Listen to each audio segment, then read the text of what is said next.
Durante esse mês de janeiro, então, eu vou ter a oportunidade de falar em classe única com os irmãos, e eu vou falar todas as vezes que eu estiver com vocês aqui, provavelmente até o segundo ou terceiro domingo de janeiro, eu vou estar falando, depois vai haver um revezamento, eu vou estar falando sobre um tema só. O tema é vivendo de acordo ou vivendo no propósito de Deus. Esse é o tema geral dos nossos encontros aqui. Eu vou começar hoje a falar. É uma mensagem, ou são lições sequenciais. Então é importante que você acompanhe para não perder nada. E eu vou dizer uma coisa para você. Esse estudo da palavra de Deus desse tema pode mudar a sua vida. Amém, gente? O que tem de novo? Não tem nada de novo, nós vamos redescobrir na palavra de Deus qual o propósito de Deus para a nossa vida. As pessoas, de modo geral, têm dificuldade com saber a vontade de Deus para a sua vida. Não tem? De modo geral, nós temos muita dificuldade com isso. Tomar decisões. Como é complicado isso? Tem gente que entra em crise na hora de escolher a roupa para sair de casa. Que dirá escolher o namorado e a namorada. Eu até acho que é por isso que tem algumas moças ainda no nosso meio solteiras e alguns rapazes. Não é porque falta candidato, mas é porque tem muitos e não sabe quem escolher. Amém? E tem uns irmãos solteiros aí que estão devagar, hein? Amém, Amanda? Amém, Amélia? Amém? Estão vermelhos aqui. Mas não é porque falta candidatos, não. É porque tem demais. E a gente fica assim, qual é a vontade de Deus?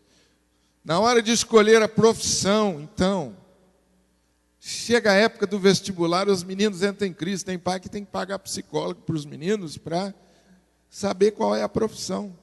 E eu acho que até é um bom investimento. Bom investimento. Os pais deveriam conversar com os filhos mais sobre esse assunto, né? Que depois entra, faz o vestibular, começa a faculdade. Eu já vi muitos jovens começar e não terminar 2, 3 faculdades. Eu conheci um rapaz que ele começou e não terminou tanta faculdade que eu falei, uma vez eu sentei com ele e falei, vem cá, vamos conversar, tem alguma coisa errada. O que você já gastou de dinheiro, já investiu, chega no segundo ano ele desistia da faculdade. Eu falava, e aí, como é que está a faculdade? Ah, pastor, tranquei, não é isso que eu queria não. Passava um tempo, pastor, agora sim. Comecei outra faculdade e estou de vento em popa. Falei, maravilha, Deus te abençoe. Passava um tempo, e aí, está indo bem? Ah, pastor, eu descobri que não é isso que eu queria não, estou mudando de novo. Ele mudou umas 3 vezes. Então, é uma dificuldade saber a vontade de Deus, desde as mínimas coisas até as coisas mais complexas. E nós, como crentes, levamos essa responsabilidade, nós sabemos disso. Fazer a vontade de Deus. Amém? Quando nós não fazemos a vontade de Deus, nós colhemos alguns resultados muito tristes e desagradáveis. Não é o texto de hoje, mas eu queria lembrar você um personagem bíblico que não fez a vontade de Deus. E eu sei que tem mais de um, mas eu queria lembrar um que não fez a vontade de Deus e colheu na sua vida resultados desastrosos, porque não soube discernir a vontade de Deus. Tem vários. Cita alguns para mim. Sansão. Saul. Quem? Jonas. Jonas é o campeão, né? Jonas é o campeão. Ele foi todas as vezes que falam em não fazer a vontade de Deus, a gente lembra. Mas teve outro que chama Moisés. Moisés, aos 40 anos, ele saiu para passear no Egito. Provavelmente estava muito bem vestido, foi criado no palácio, muito bem educado, treinado para a guerra, intelectual, bem desenvolvido, bem formado. Tudo que tinha melhor na civilização mais avançada, Moisés foi educado e participou. E ele saiu um dia e viu que os seus irmãos estavam sofrendo muito. Então ele foi tomado por um impulso e resolveu, achando que estava fazendo a vontade de Deus, resolveu libertar o seu povo. Mas ele estava fora da vontade de Deus, estava no tempo errado, agiu da forma errada e no tempo errado. Qual foi o resultado? Se tornou um assassino e um fugitivo. E teve que ficar 40 anos no deserto. Tudo porque se precipitou. Se precipitou. Agora, nós sabemos de Moisés como um homem de Deus. A bênção é que Deus nos permite recomeçar. Nós erramos, entramos por caminhos errados, colhemos sim os resultados, mas Deus nos permite recomeçar, colocar a nossa vida no centro da vontade de Deus e ir adiante nisto. Eu não vou, nesses encontros nossos, falar para você qual é o namorado, o melhor namorado, qual é a melhor namorada, qual a melhor profissão para você. Os nossos encontros aqui não é para falar exatamente, dar para você a receita do bolo, que nós às vezes gostamos da receita. Pastor, o que eu tenho que fazer? E aí tem que ser coisa rápida. Não. Eu queria dar uma visão bíblica geral sobre o propósito de Deus para a nossa vida. E à medida que você coloca a sua vida dentro do plano global de Deus, você tem mais facilidade para descobrir a vontade específica. Existe a vontade geral de Deus para as nossas vidas, como crentes e como igreja. Existe a vontade específica para cada um de nós. A vontade de Deus para a sua vida, às vezes é diferente para a minha vida em alguns aspectos. Graças a Deus por isso, Já pensou se todos nós tivéssemos a mesma profissão? Complicaria o mundo, Gostássemos das mesmas coisas? Já pensou se todos nós gostássemos da mesma cor? Já pensou se todos nós fôssemos torcedores do Corinthians, Ivon? Que bagunça que ia virar? Do Cruzeiro é melhor? Já pensou se todo mundo tivesse esse gosto? Todo mundo corintiano. Um bando de loucos aí fazendo barulho aí no mundo inteiro. Você é corintiano, Celso? Você também? Essa igreja está precisando de um trabalho de ter unidade nos times. É impossível, É impossível. Nós temos gostos diferentes, gostamos da cor diferente, tudo. Então essa é a vontade específica. Deus nos dirige para algumas coisas, mas existe a vontade geral de Deus. Amém? Então você entendeu essa questão da vontade geral de Deus e a vontade específica? Sempre que você for falar nesse assunto, comece a raciocinar dessa forma. Do geral para o específico. É assim que a gente vai. Do geral para o específico. O específico é com quem vou me casar, a profissão e outras questões. Mas o geral vale para todos nós. Então, muitas vezes nós temos dificuldade com o geral. Qual é a vontade geral de Deus para a minha vida, para mim descobrir o específico? Então, esse é um exercício que a gente faz constantemente. E nós vamos começar a falar sobre isso hoje. E eu tenho certeza de que esses estudos podem dar a você um novo impulso, uma nova direção. Quando você começa a voltar a sua vida, ou dirigir a sua vida segundo o propósito de Deus. Amém? Por onde começar? Por onde começar? Começa pelo geral. Então, o raciocínio começa pelos textos bíblicos que falam também de maneira geral. É óbvio, o raciocínio é lógico. Quais os textos bíblicos que nós vamos começar? Porque a Bíblia é muito grande, pastor. Por onde eu vou começar a entender a vontade geral de Deus para a minha vida? Irmão, só uma paradinha estratégica. Vocês estão me ouvindo bem? Todos aí estão me ouvindo? João Wilson, está nítido aí? Claro. Amém? Tá bom. Então eu quero que você abra a Bíblia em dois textos que são básicos Básicos, básicos mesmo. É o beabá para você descobrir a vontade de Deus para a sua vida. 2 textos básicos. Pode colocar, por favor, aí o primeiro slide, gente. Ali está o primeiro texto. Se você quiser abrir a sua Bíblia, pode abrir.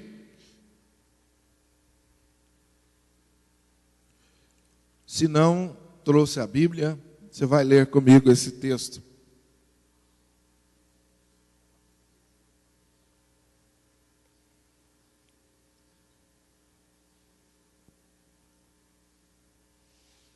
Os discípulos cercaram Jesus e perguntaram para ele o seguinte: Jesus, afinal de contas,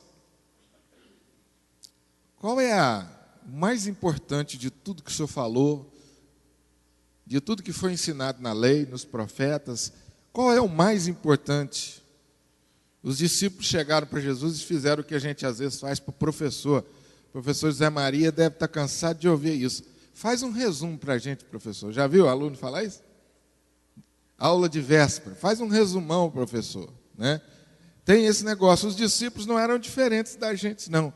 Chegaram para Jesus: mestre, faz um resumo aí. Certo, estava com preguiça de pensar. Falou: mestre, faz um resumo aí, né, para a gente, porque o senhor falou tanta coisa nesses 3 anos aí, a gente está ouvindo tanta coisa, vai na sinagoga, ouve, vai ver o profeta. Então, Jesus, faz um resumão aí para a gente. Jesus, na sua misericórdia, fez um resumão. Vamos ler? Amarás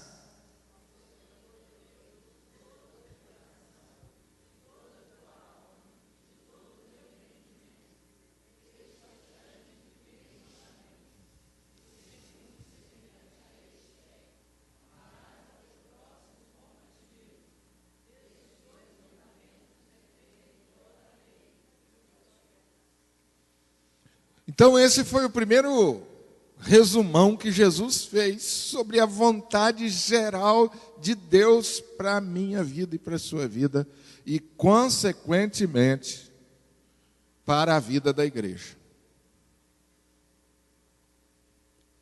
Nós chamamos de o grande mandamento. Existem muitos mandamentos na Bíblia. Se você for riscar, sua Bíblia vai ficar toda marcada.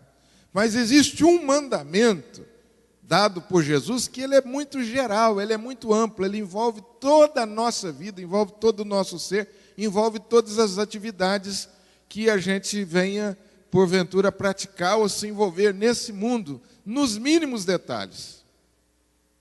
E esse texto bíblico no qual eu preciso basear, né, a minha vida de maneira global, de maneira geral, o primeiro é esse aqui. Eu quero enfatizar com você, o texto não está dizendo ali qual o nome do seu futuro esposo, qual a sua profissão. O texto não está dizendo isso aí, quantos filhos você vai ter. O texto não está falando da vontade específica, ele está falando da vontade geral. Amarás o Senhor teu Deus de todo o teu coração e de toda a tua alma e de todo o teu entendimento. Então, o primeiro mandamento é: amarás o Senhor teu Deus de todo o coração. A primeira vontade geral de Deus, revelada para a minha vida e para a sua vida, é que em todo tempo, em todas as circunstâncias, sejam elas quais forem, seja qual projeto eu esteja envolvido, eu preciso cumprir esse propósito. Amarás o Senhor teu Deus de todo o teu coração, de toda a tua alma e de todo o entendimento, ou com todo o seu ser. Depois, ainda dentro desse grande mandamento, vem o desdobramento: e amarás também ao teu próximo. O segundo mandamento é semelhante ao primeiro. Também você é referente ao amor, referente à devoção. Amarás ao teu próximo como a ti mesmo.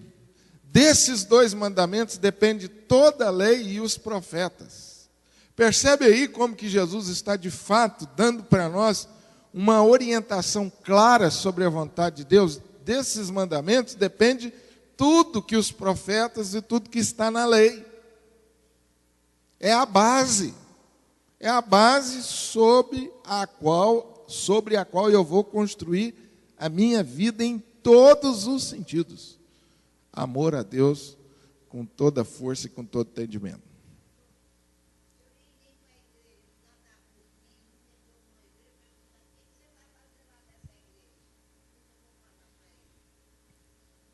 Eu pergunto para a senhora.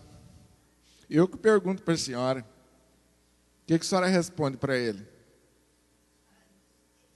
A senhora não sabe o que a senhora veio fazer? A senhora sabe. O que a senhora veio fazer na igreja?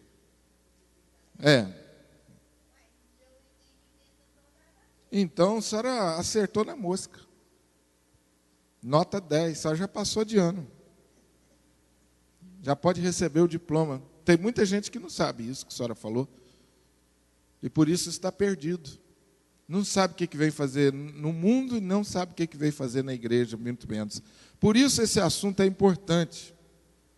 Porque tem muita gente vivendo sem saber o porquê. Você conhece gente assim. Que não sabe para que existe. O que eu vim fazer nesse mundo? Aí acha que veio fazer nesse mundo o quê? Ficar rico, trabalhar para ter uma casa e construir uma família e ser feliz. E aí ele constrói a casa, tem a família e continua vazio, continua infeliz, como a gente tem visto. E aí quando se fala em vir à igreja, aí que a pessoa... eu não sei o que eu vou fazer na igreja, não. Qual o propósito de vir na igreja? Se você for fazer uma entrevista, perguntando às pessoas, por que você vem à igreja? Ou por que o existir da igreja? Tem muita gente que se embaraça com isso. Uns acham que a igreja existe para ajudar os pobres, os fracos, aqueles que têm dificuldade. A igreja existe para isso. Aí, outros acham que não, a igreja existe para salvar almas. Já viram essa expressão? Salvar almas. Nós estávamos na reunião da fase aqui, eu falei para os irmãos, não, nosso negócio não é salvar almas, é salvar vidas. A alma é uma parte, nosso negócio é salvar vidas. Tem gente que acha que é para isso. Tem gente que acha que, pastor, a igreja existe para ajudar as famílias, inclusive a minha. Tem gente que acha que a igreja é assim. Então, existem compreensões diferentes. O que a nossa irmã falou aqui é uma verdade. As pessoas muitas vezes estão perdidas e desmotivadas, porque não sabem o que estão fazendo, por que estão existindo. Então, querido, vamos lá. Segundo texto bíblico que é fundamental para a compreensão da vontade geral de Deus para a sua vida. A grande comissão. A grande comissão. Esse texto, que nós chamamos a grande comissão, Mateus 28, 19 e 20, pode deixar um pouco aí. Mateus 28, 19 e 20. Por que esse texto é importante? Pastor, por que o senhor está começando por aí? O primeiro eu já expliquei. Por que esse segundo? Por que esse texto é um texto orientador? Alguém sabe me dizer por quê? Tem tanto texto na Bíblia, pastor, por que esse? Quando que Jesus disse essa palavra aí? Qual é a circunstância que Jesus disse esse texto? Estão lembrados? Qual é a circunstância? Começo do seu ministério, no meio do seu ministério, durante ou no fim do seu ministério? No final. Mas ele estava no começo do final, no meio do final ou no final do final? No final do final. Muito bem, Linda. Nota 10. A Linda já passou também. Tem 2 pessoas que passaram de ano aqui já. Final do final. Últimas palavras. É natural que você entenda que as últimas palavras são as mais importantes. É como se Jesus estivesse dizendo assim, olha, eu caminhei com vocês 3 anos, falei tanta coisa para vocês, agora eu vou morrer, vou morrer, depois eu vou ressuscitar. Então, senta aqui que eu vou falar a última coisa. Últimas palavras. O que Jesus disse por último? Aquilo que ele disse, é como se Jesus estivesse assim: olha, eu falei muita coisa agora, o que eu vou falar agora, vocês não podem esquecer de jeito nenhum. De novo, Jesus deu como que um resumão. Últimas palavras, os discípulos iam viver, né? Iam continuar vivendo e eles iam guardar. As últimas palavras de Jesus foram essas. Isso não tem um peso para nós? As últimas palavras? Não, isso foi na cruz, né? Mas enquanto ele estava antes da crucificação, olha o que ele disse. Vamos ler? Portanto,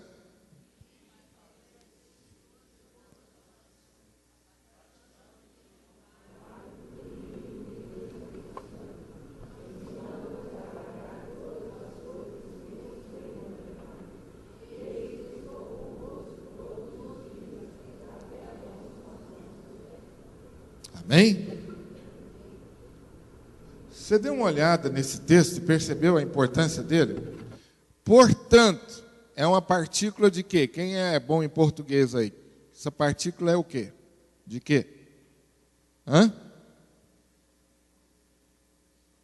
Partícula o que a gente chama isso na língua portuguesa?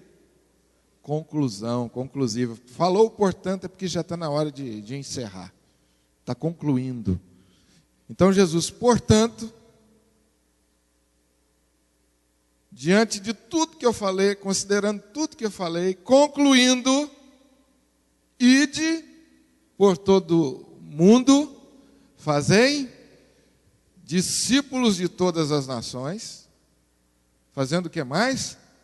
Primeira coisa, ide e façam discípulos. Depois, batizem em nome do Pai, do Filho e do... Depois, o que mais? Ensine esses discípulos que vocês fizeram, ensinem eles a guardar todas as coisas que vos tenho ordenado. Vocês estão vendo que existem alguns verbos que Jesus deixou aqui claramente: fazei, batizar, ensinar. São verbos diretamente ligados à atividade do discípulo, à vida do discípulo. Como Jesus estivesse fazendo assim: olha, portanto, concluindo, o que vocês vão fazer agora que eu subo aos céus? O que vocês vão fazer agora na terra? Durante os 3 últimos anos, vocês me seguiram, aprenderam de mim, viram o meu exemplo, agora eu vou subir aos céus e vocês vão continuar a missão. Os discípulos deixaram tudo para seguir a Jesus. A vida dos discípulos foi nos últimos 3 anos voltada para seguir e aprender. Agora o mestre não estaria mais com eles. Então é natural que eles perguntassem: bom, Jesus agora vai subir aos céus e nós vamos fazer o que aqui? É por isso que lá em João capítulo 21, entre a morte e a aparição de Jesus depois da sua ressurreição, os discípulos ficaram meio que perdidos. E uma hora eles olham um para a cara do outro, eu imagino que certo era um final de tarde, eles olham para a cara do outro, tristes, meio perdidos, sem saber o que fazer, eles olham para a cara do outro e falam assim: vamos pescar? A vida toda nós fizemos isso, paramos de pescar para seguir Jesus, ele não está mais, vamos voltar ao que nós fazíamos antes, é o que nós sabemos fazer. Ou seja, os 3 anos e meio de investimento, foram meio que perdidos, porque agora Jesus não está mais no nosso meio, então vamos voltar para pescar. E para surpresa deles, Jesus aparece no meio da pescaria e muda a vida deles de novo. Esse é um texto que uma hora nós vamos falar para a igreja, que ele é maravilhoso.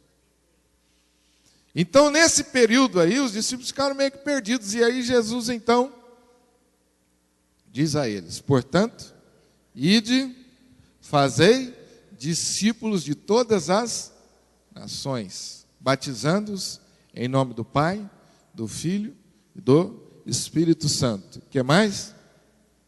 Pode deixar aí o texto, gente. Ensinando-os a todas as coisas que... vos tenho ordenado. E eis que estou convosco todos os dias até. Irmãos, às vezes eu tenho a sensação de que se nós tivéssemos só isso na Bíblia, seria o suficiente, né? Primeiro, você tem a promessa de que Jesus estará para sempre com você. Precisa de mais alguma coisa? Jesus está subindo aos céus e deixando os discípulos, eles estavam preocupados com isso, mas agora Jesus vem e consola eles com essa palavra. Olha, eu vou subir aos céus, mas o meu Espírito estará sempre com vocês, até a consumação dos séculos. Então a promessa está, nós temos a presença de Jesus até a consumação dos séculos. O que nós precisamos mais? Agora é saber o que nós vamos fazer. Pois não, Samuel?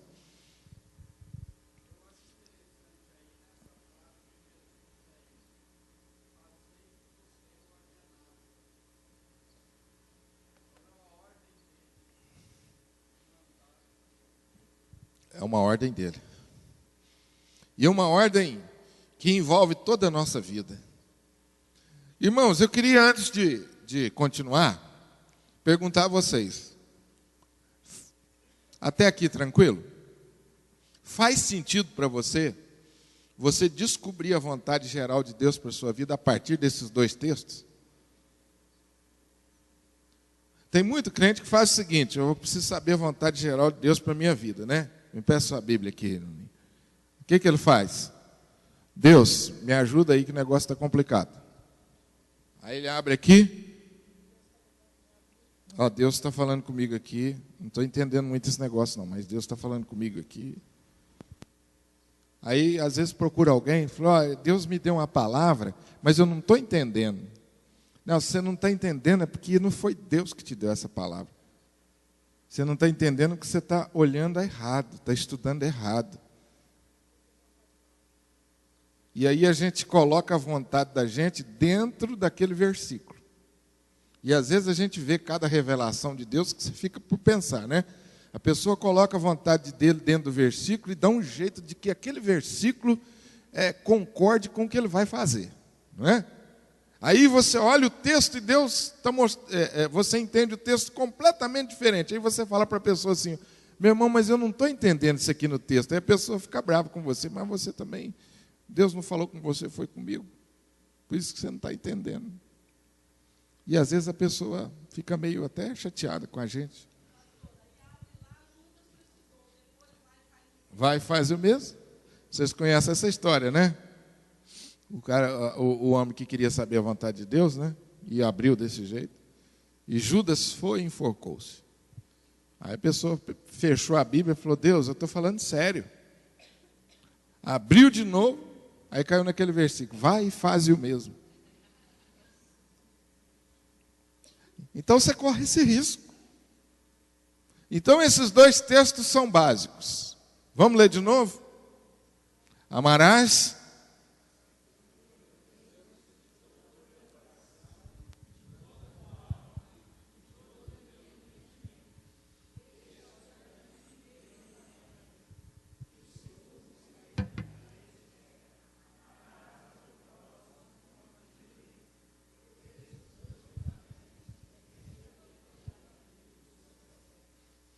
segundo mandamento: portanto, ide, fazei discípulos todas as nações, batizando-os em nome do Pai, do Filho e do Espírito Santo, ensinando-os a guardar todas as coisas que vos tenho ordenado, e eis que estou convosco todos os dias até a consumação do século. Amém? Por onde começar na Bíblia a descobrir o propósito de Deus para a minha vida? Você tem por onde começar. Dois textos principais. E eu vou dizer outra coisa para você. Talvez você já conheça a Bíblia, já esteja estudando a Bíblia. Todos os outros textos da Bíblia que falam da vontade de Deus para nós, eles estão debaixo desses dois textos aí. Todos eles.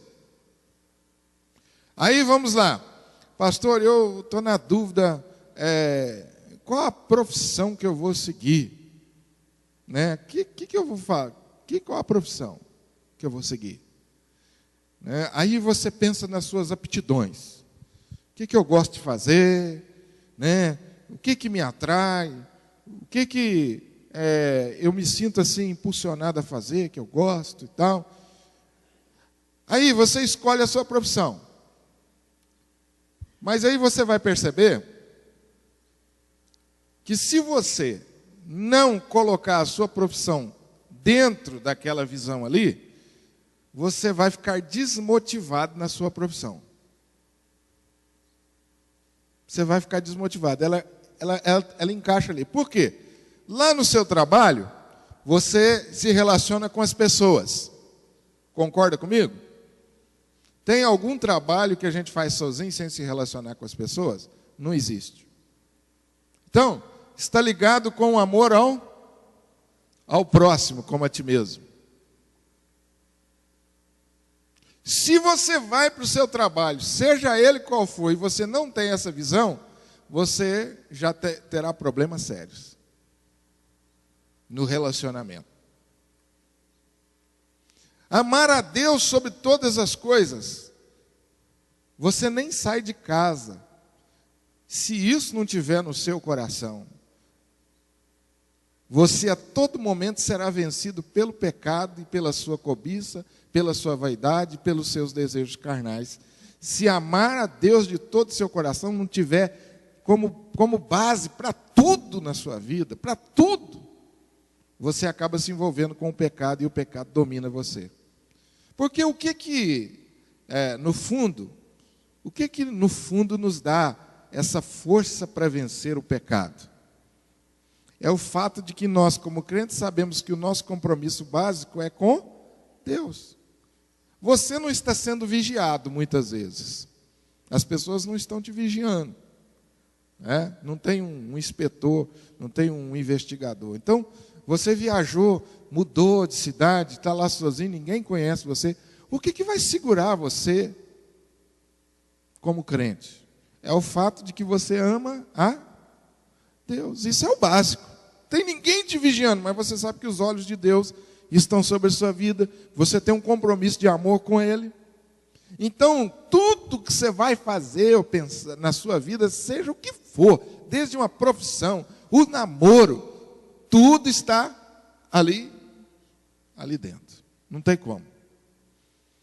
Se você estiver na sua profissão, mas lá na sua profissão você não estiver lá como testemunha de Jesus, você vai fracassar. Logo, logo você está envolvido em coisas erradas. Todo lugar que a gente vai tem esse lado, né? As pessoas tentam a te envolver em coisas erradas, a fazer coisas erradas, a mentir e por aí afora. Desde mentir que o patrão não está, não sei quantos já viveu nessa situação, né? Atende o telefone e chama o patrão fala assim, fala que eu não estou. Dói o coração, né? Toda hora você tem que ficar mentindo. Se você for crente, uma hora você vai falar assim, esse trabalho não dá para mim não. Toda hora eu tenho que ficar mentindo, eu não suporto isso. Porque eu sou testemunha de Jesus. Vocês entendem, irmãos, por que eu estou dizendo que esse texto orienta a vida da gente de modo geral? A boa profissão, ou o bom namorado, ou a boa namorada, ele está dentro desses dois versículos aqui.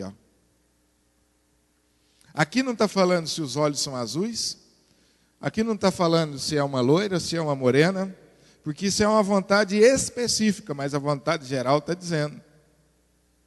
É um companheiro que vai me ajudar a fazer o quê? Amar a Deus. Que vai me ajudar a ir por todo mundo e fazer. Ele tem que estar dentro dessa visão. Porque senão, não vai dar certo.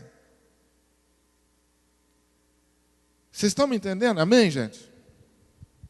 Como que esse texto pode ajudar você a tomar decisões de modo geral para a sua vida, mesmo aquelas decisões mais específicas?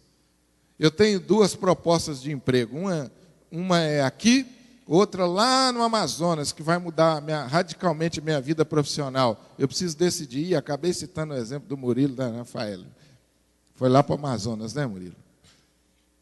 Coincidência, viu?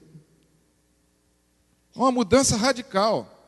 Qual é o parâmetro que vai me ajudar a tomar essa decisão? que eu vou pegar minhas coisas e vou mudar. Não, é porque lá tem um salário melhor. Bom, já é uma pista, mas será que esse é o parâmetro mais seguro mesmo? Porque o que adianta você ganhar muito dinheiro, mas ir para um lugar onde você não tem condições de servir a Deus? O que vai acontecer? Você já sabe. Então, você raciocina assim, lá no Amazonas, lá nesse trabalho, lá nessa empresa, será que eu vou ter condição de cumprir esses 2 mandamentos? Porque se eu não cumprir esses 2 mandamentos, nada que eu venha fazer, por melhor que seja do ponto de vista humano, vai me trazer realmente felicidade.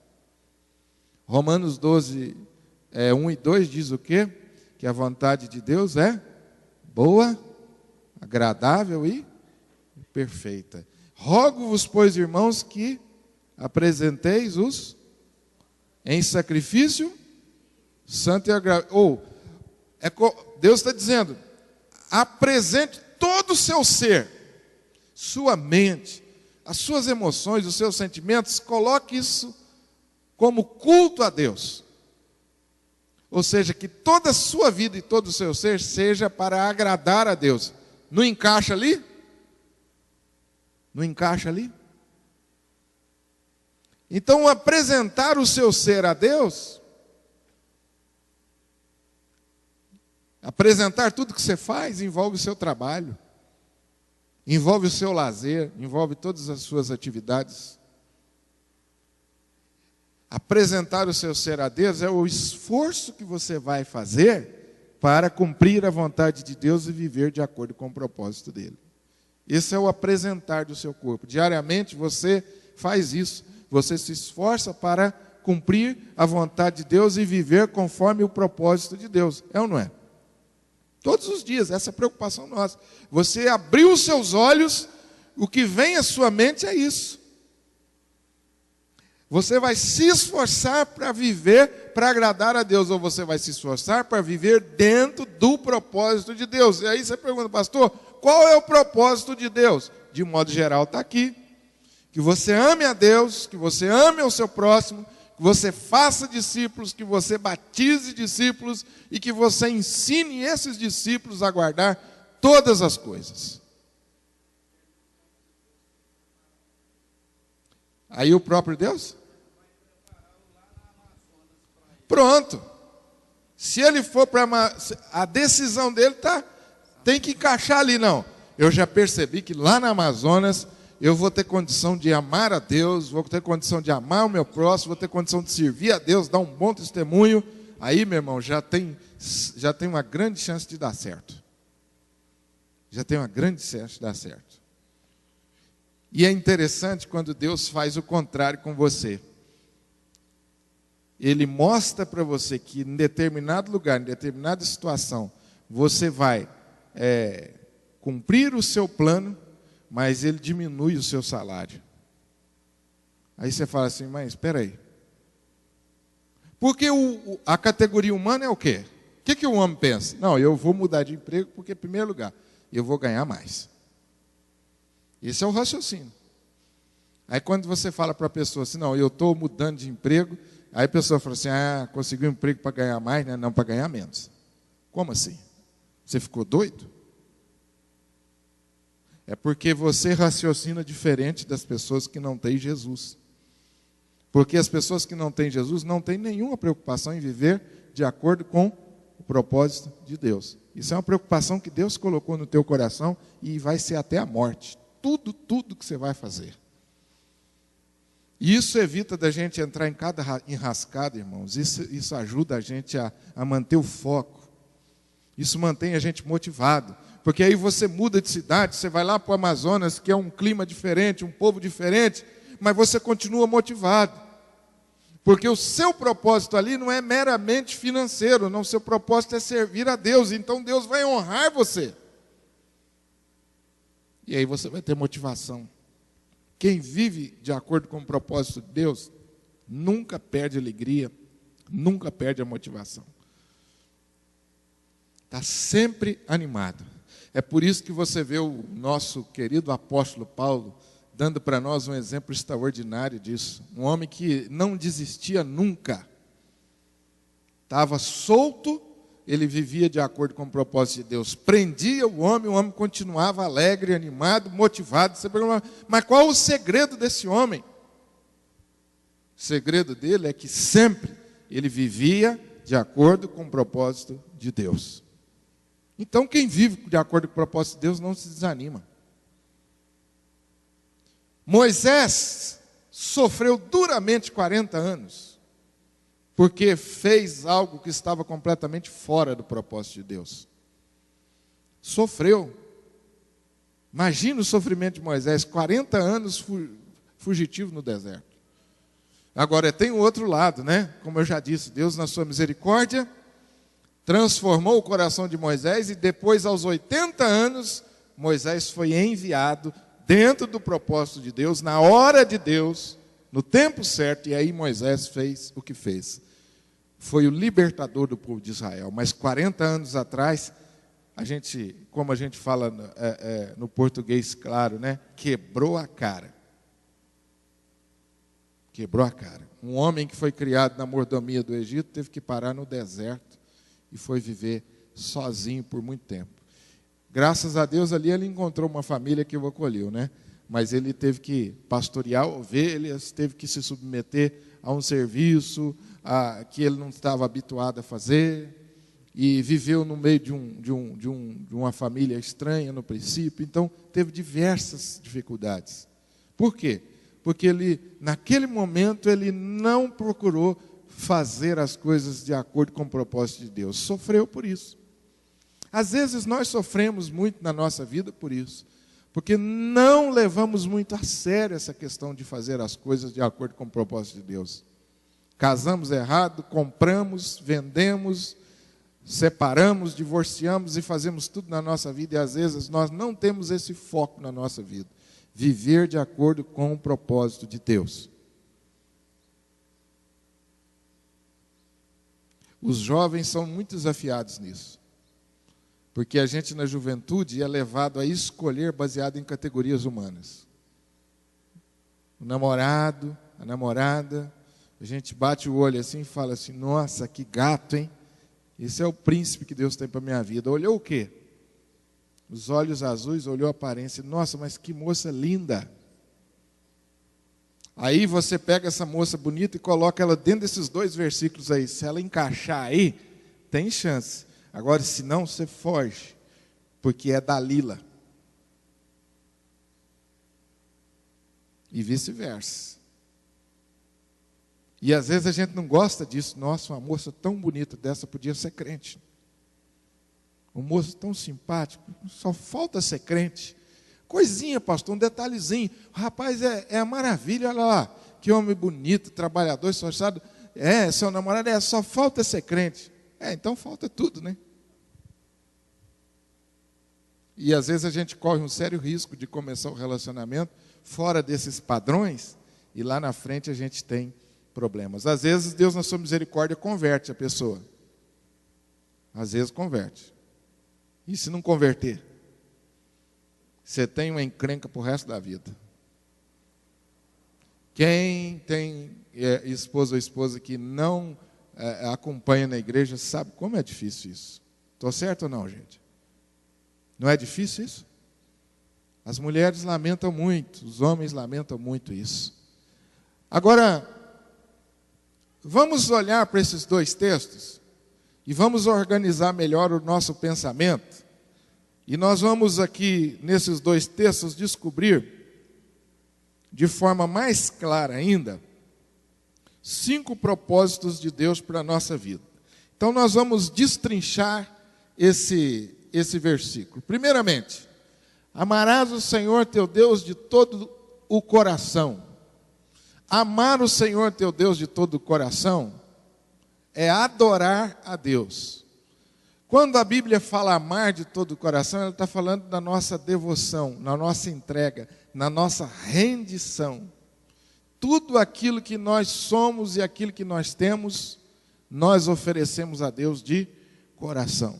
Isso a Bíblia chama de adoração. A segunda coisa, amarás ao próximo como a ti mesmo. Isso a Bíblia chama de servir. Outra palavra que nós usamos e encontramos na Bíblia é a palavra ministério. O que é a palavra ministério? Também significa serviço. Um serviço que você vai prestar a alguém. Jesus disse que essa é a razão da nossa existência. Nós existimos para servir ao próximo. Qual é a melhor maneira de você demonstrar amor às pessoas? Qual é a melhor maneira? Servindo. Você acreditaria no meu amor se eu dissesse para você todos os dias, olha, como eu te amo, como eu te amo. E aí um dia você chega para mim e fala assim, olha, eu estava precisando da sua ajuda. Aí você fala assim, olha, eu não posso te ajudar. Isso aí é um problema que você tem que resolver sozinho, não tem como, eu não quero nem saber. Isso aí você resolve os seus problemas e eu resolvo os meus. Alguma coisa que estava ao seu alcance de fazer. Vamos pegar um exemplo simples, né? Você está com seu irmão na igreja, vivendo com ele há muitos anos na igreja, se conhecem, se cumprimentam. Um dia esse irmão fica desempregado. E tem muitas dificuldades. Você fica sabendo. Você pode ajudar. Você tem a oportunidade de ajudar e se nega a fazer isso. Será que esse irmão vai acreditar que de fato você ama? Difícil, né? O amor teórico não tem aprovação na Bíblia. A Bíblia diz que quem ama só de palavras, isso não é amor. A Bíblia diz, filhinhos, amemos de fato e de verdade, não apenas com palavras. Ou seja, o amor verdadeiro, ele resulta em prática, em atos concretos. Tiago fala muito sobre isso. Sobre alguém pedir você alguma coisa, pedir um agasalho para se aquecer, ou compartilhar com você a necessidade, você diz assim, Deus te abençoe, vá em paz, vou estar orando por você. Tiago fala assim, qual é o proveito dessa fé? Não tem proveito nenhum, você despediu a pessoa vazia. Fé sem obras é morta. O amor verdadeiro, ele se transforma em prática, ele tem manifestação prática. Isso é servir. É isso que a Bíblia fala de servir. De você exercer um ministério. Nós vamos falar mais à frente vamos explicar melhor o que é isso. Você já viu falar na igreja assim, alguém levantar e falar assim, Deus me deu o ministério de fazer isso. Já viu? Essa semana nós falamos sobre isso, né, Inês? Eu conheci o trabalho que a Inês e algumas irmãs fazem de confecção de roupas. Um ministério. As irmãs chegam lá cedo e ficam o dia inteiro costurando. Para quê? Para ganhar dinheiro? Para ganhar dinheiro, mas esse dinheiro é para quê? Para servir. Aí você fala assim, nossa, pastor, mas que coisa bonita. Sabe por que faz? Porque sentiu a consciência de que foi chamado para servir. Isso é ministério. É você usar o seu dom, a sua capacidade, o que você tem, o que você sabe fazer para ajudar as pessoas e para servir as pessoas. Jesus disse que isso é amar o próximo. Porque quando a gente lê um texto como esse, a gente fica assim, pastor, amar o próximo. Aí a gente fica reunindo na igreja e cantando aquelas músicas, né? Eu te amo, nós somos uma família, parará, parará, aí vai embora. Isso não é amor não, gente. Nós apenas cantamos um amor teórico. Mas quando você se envolve com alguém, você está demonstrando amor verdadeiro e na prática. Amém, gente? Está claro isso ou não? Vamos para o outro ponto? E de fazer discípulos. Isso nós chamamos de? Como que a gente chama isso na igreja? Ide e fazer discípulos. Ali, uma explicação que você já deve ter ouvido. O texto significa: indo, faça discípulos. Ou à medida que você vai vivendo, você vai fazendo discípulos em todas as áreas da sua vida. Tudo que você faz, no seu trabalho, no seu lazer, esse é o seu indo. Na sua vida diária, com as suas ações, você procure evangelizar. O indo tem a ver com o meu trabalho, tem a ver com a minha vida familiar, o indo tem a ver com o meu lazer. Indo jogar futebol, faça. Não, pastor, mas até no futebol, Jesus não dá nenhuma folga. Viver de acordo com o propósito de Deus é isso. Tudo que você faz é para a glória de Deus, inclusive aquele futebolzinho. Ah, pastor, eu vou sair com os meus amigos, nós vamos nos divertir, vamos conversar, vamos passear. Indo, faça discípulos. Então aí você vai ser aquela pessoa chata, né? Seus amigos chamaram para jogar futebol e você leva a Bíblia debaixo do braço. Né? É isso? Não, é você dar um bom testemunho. Às vezes é você fechar a boca e não falar nada, que é a melhor coisa. Teve um quebra-pau lá no futebol. Você foi o primeiro a partir para cima e partir para as vias de fato. Teve um quebra-pau lá no futebol, você se conteve. Você segurou ali o máximo, falou: oh, Jesus, me dá força para mim não partir para cima daquele irmão e agredi-lo. Você está dando um bom testemunho.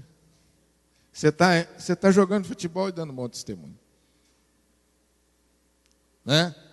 Estou citando o futebol porque normalmente quem gosta de futebol é um excelente teste. Né? Quem gosta de esportes é um excelente teste. No trabalho, não, pastor, trabalho é uma coisa, igreja é outra, a gente não pode misturar. Você já errou. Mistura sim. Aonde você estiver, você é um cristão comprometido com a indo fazer discípulos. Quando eu vou trabalhar, quando eu vou para o meu lazer, quando eu vou fazer qualquer coisa, a minha missão é fazer discípulos. Tem algumas pessoas que, para ajudar nisso, carregam folheto no bolso, tem estratégias específicas, aí cada um vai fazer o que melhor achar que deve. Né? Às vezes um folhetinho no bolso ajuda a começar uma boa conversa. Né? Às vezes um e-mail que você manda. Usar o Facebook para evangelização. Está um negócio sério tal do Facebook, hein? Em nome de Jesus, nós precisamos orar para Deus converter todos os Facebooks dos crentes. Porque está saindo cada coisa nos Facebook da vida aí. Então, uma excelente ferramenta para evangelizar. Então, você vai para o Facebook, não esqueça que ali você está evangelizando também. Amém? Vamos para a quarta. Batizando-os. O que significa o batismo na igreja? Por que nós batizamos as pessoas? O ato do batismo significa o quê? Que ele está se integrando na... Está claro isso ou não? O batismo é um sacramento que sela ou que mostra, que representa a sua integração no corpo de Cristo. É como se fosse uma cerimônia de recepção. Toda instituição tem uma cerimônia de recepção, não tem? A maioria das instituições, você se membra a ela, eles fazem uma cerimônia de recepção.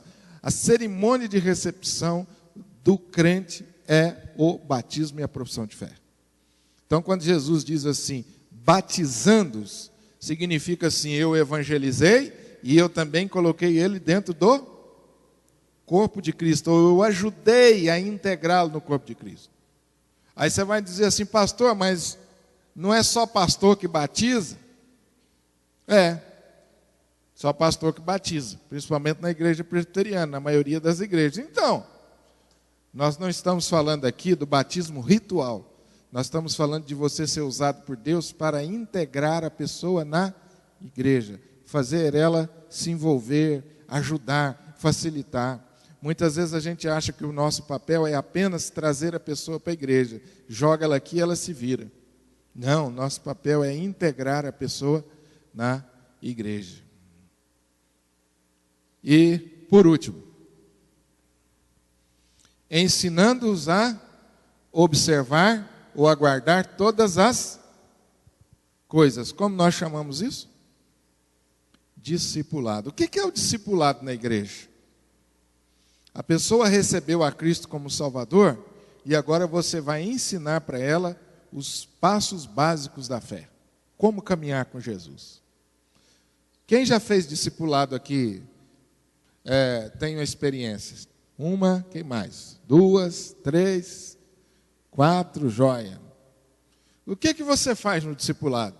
Aquela pessoa recebe a Cristo como Salvador e você se dispõe a caminhar com ela até que ela alcance a maturidade, ou até que ela tenha compreensão das coisas básicas da fé para ela poder caminhar sozinha.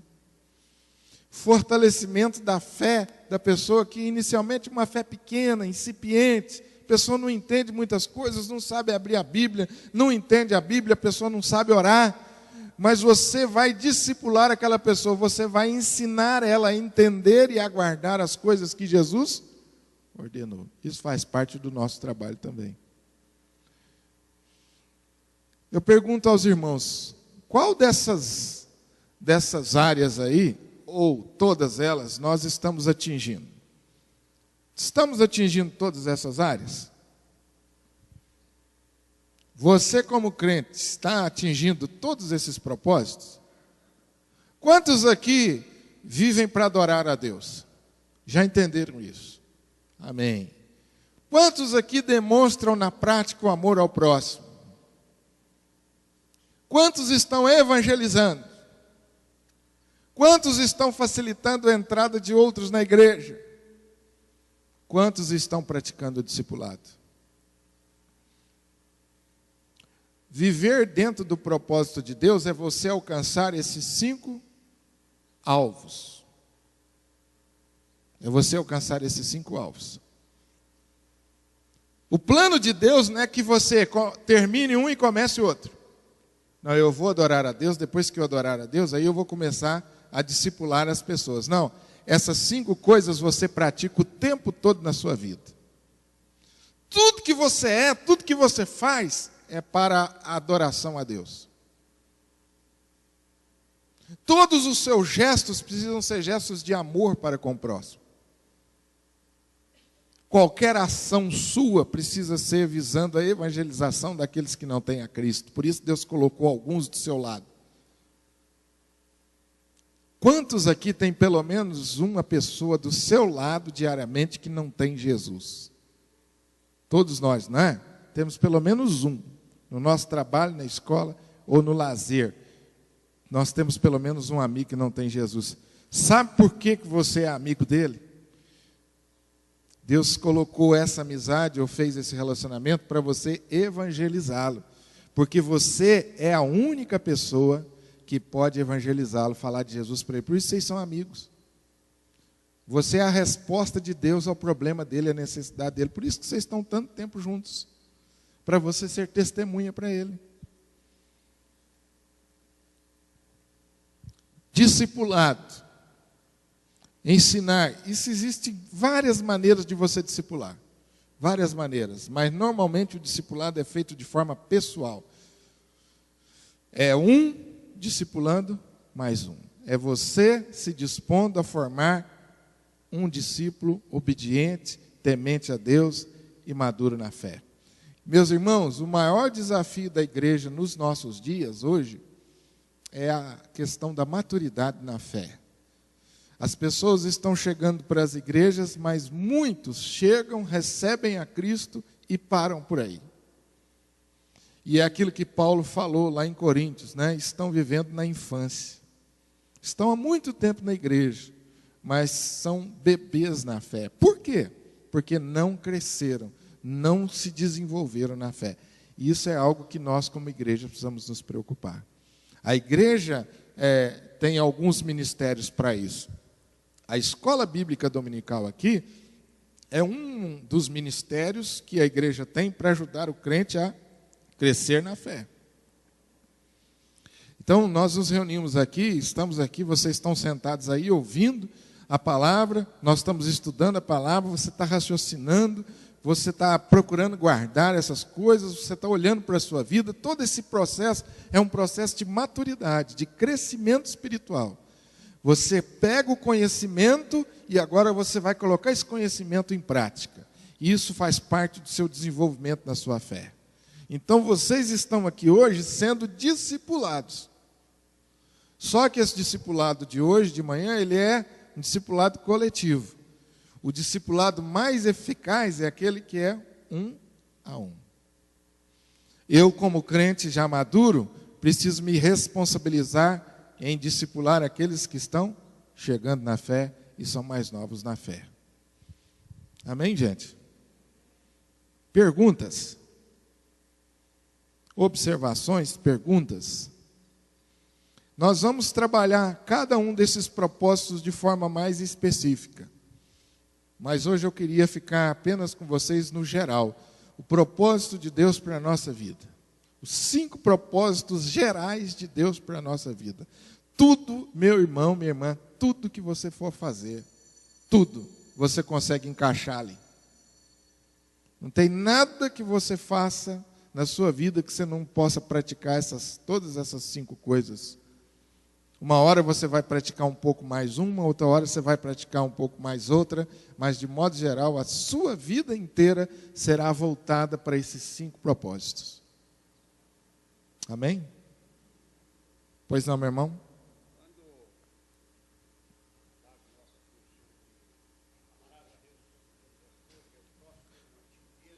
Certo. O nosso modo de ser cristão, às vezes, não atinge, não alcança o que a palavra de Deus almeja de cada um de nós. Né? Eu tenho percebido isso, eu tenho preocupação com isto. Por quê?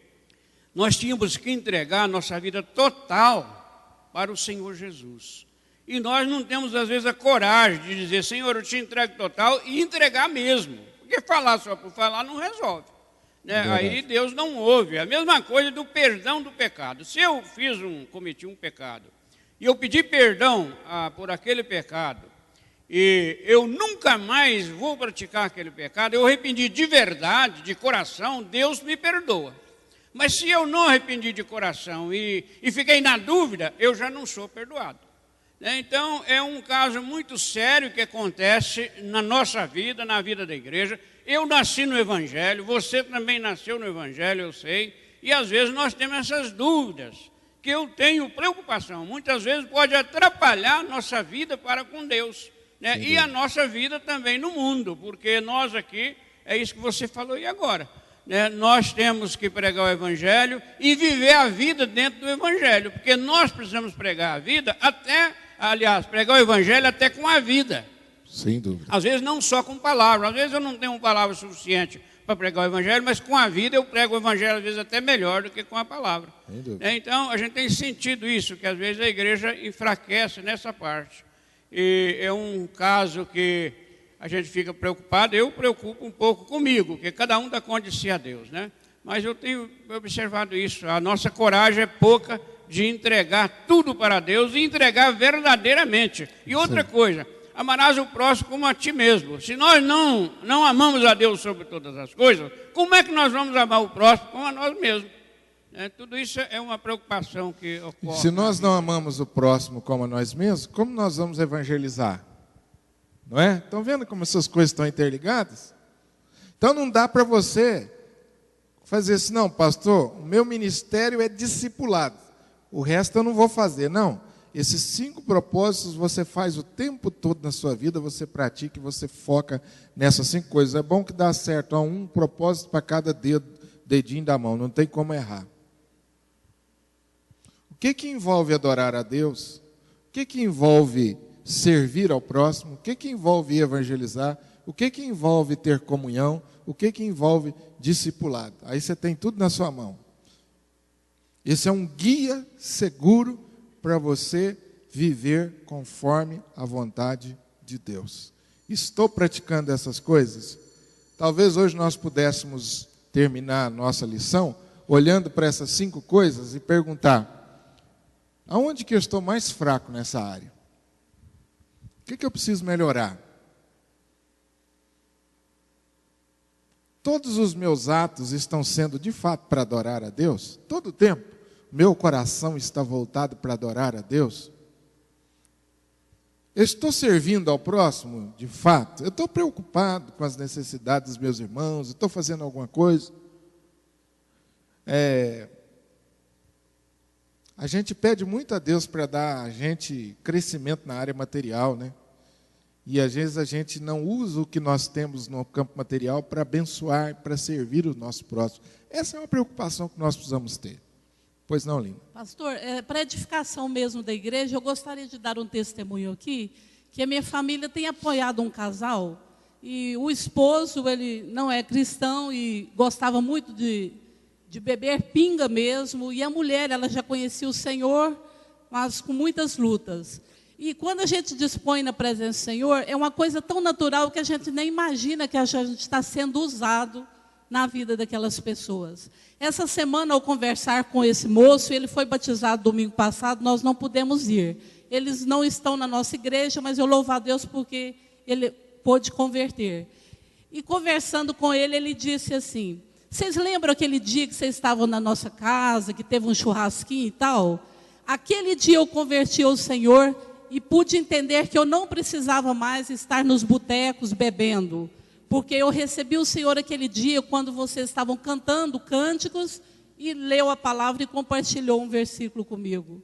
Então assim, a gente foi como amigos para comer um churrasquinho, mas o Senhor poderosamente nos usou para edificar a vida daquele irmão. Amém. E ele pôde deixar de beber, porque a palavra, ela promete curar.